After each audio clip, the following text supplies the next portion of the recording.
पहाड़ी की तलहटी में बना एक सुंदर गांव था।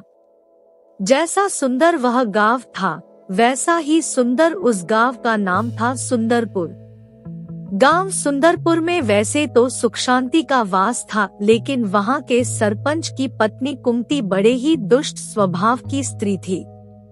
उसके कुटिल स्वभाव से सभी घरवाले परेशान थे, लेकिन अपनी सीधी सादी बहू सुकन्या को वह कुछ ज्यादा ही परेशान करती थी। उसे सताने में कुमती को विशेष आनंद आता था। बेचारी सुकन्या सुबह मुंह अंधेरे बिस्तर से उठकर काम पर जुट जाती और अर्धरात्रि होने पर कहीं बिस्तर में सोने को मिलता। इस पर भी कुमती की निगाहों में सुकन्या खटकती रहती।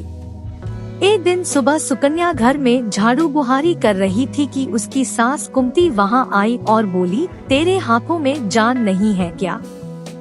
जरा जल्दी जल्दी हाथ चला। मैं मंदिर जा रही हूँ, मेरे आने तक खाना तैयार रखना, आते ही खाऊंगी।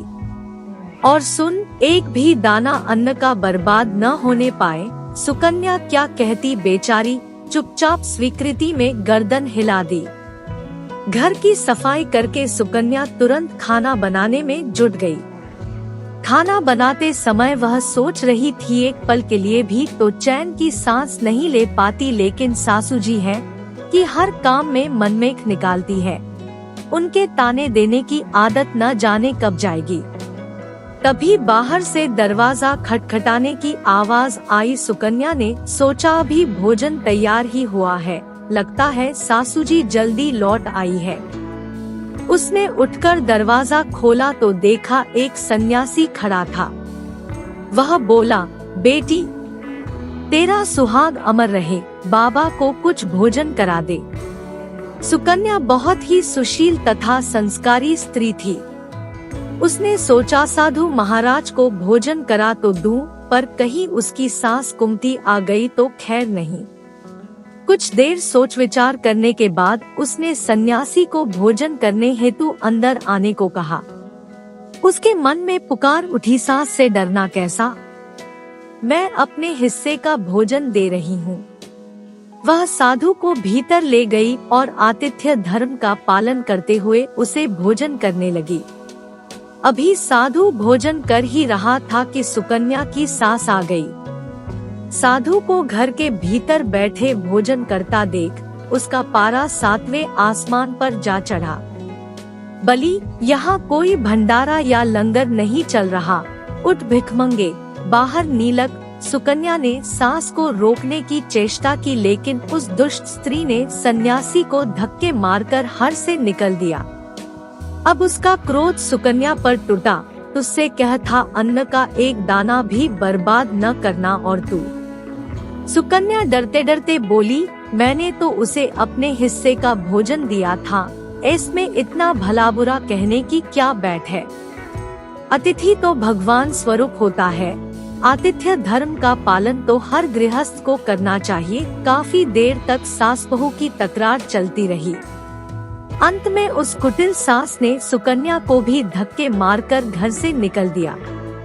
वह बेचारी रोटी कल्पती दरवाजा पिटती रह गई, लेकिन कुमती तो जैसे पत्थर बन गई थी, उसक आदिल न पसीजा। अब सुकन्या के पास एक ही रास्ता शेष बचा था कि अपने के घर लौट जाए। उसका मायका वहाँ से काफी दूर था और बीच में घना जंगल भी पड़ता था। सुकन्या भूख प्यास से निढाल चली जा रही थी। अचानक जोरों से बादल गरजे और मूसलाधार वर्षा शुरू हो गई। वर्षा से बचने के लिए उसने एक पेड़ की शरण ली, लेकिन वर्षा का वेग इतना तीव्र था कि बचना मुश्किल हो गया। उसी पेड़ में एक कोटर बना था। सुकन्या यह सोचकर उसमें घुस गई कि वर्षा रुकने पर बाहर निकल आऊंगी। वास्तव में वह पेड़ 2 राक्षसियों का निवास स्थान था। वो भी वर्षा से परेशान होकर पेड़ की ओर ही आ रही थी। एक बोली, अब तो चला भी नहीं जाता, वरना मन तो कर रहा था कि सोना टापू चली जाऊं। दूसरी राक्षसी बोली, इसमें क्या बड़ी बात है, यह पेड़ हमें अभी उड़ाकर वहां पहुंचा देगा। कहकर दोनों पेड़ की शाख पर बैठ गई। उधर थकी हारी सुकन्या की कोटर में घुसते ही नींद आ गई थी, लेकिन पेड़ के उड़ने से लगने वाले झटकों से उसकी नींद खुल गई। पेड़ को उड़ता देखकर वह घबरा गई थी। शेष कसर बाहर झांककर देखने से पूरी हो गई, जब उसने पेड़ की साख पर 2 राक्षसियों को बैठे देखा। अंततः उसने परिस्थितियों से समझौता करते हुए सोचा, जो होगा अच्छा ही होगा। कुछ ही देर की उड़ान के बाद वह पेड़ सोना टापू पहुंचकर उतर गया। दोनों राक्षसियों को भूख लग आई थी, सो वे दोनों शिकार की तलाश में निकल गई। उनके जाने के बाद दरिसहमी सुकन्या कोटर से बाहर निकाली और चैन की सांस भरते हुए हाथ पांव सीधे किए। जैसे ही उसने सोना टापू पर फैली रेत देखी तो चौंककर बदबदा उठी। यह रेत तो चमचमा रही है। गिर उसने राउत हाथ में उठाई तो जोर से चिल्लाई, अरे यह तो सोने की रेत है। अपनी धोती के आंचल में वह जितनी रेत बांध सकती थी बांध ली और पुनः कोटर में घुस गई।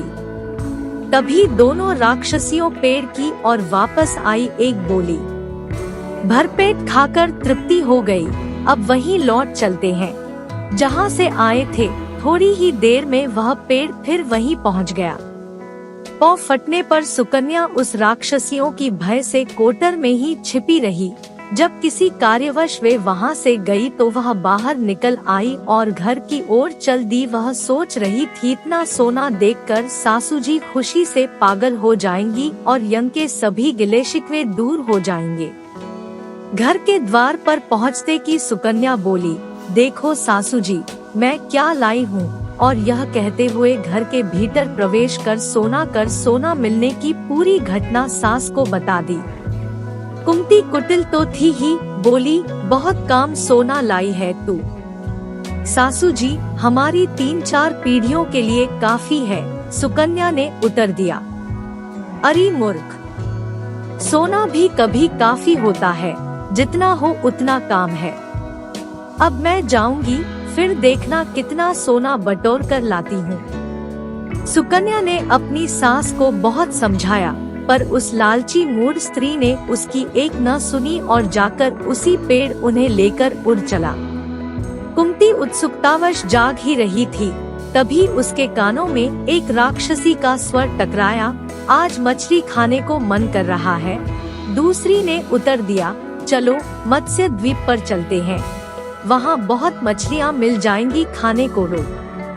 उनकी बातों को सुनकर कोटर में बैठी लालची कुंती स्वयं पर संयम न रख सकी और बोल पड़ी, अरे तुम सोना टापू क्यों नहीं जा रही।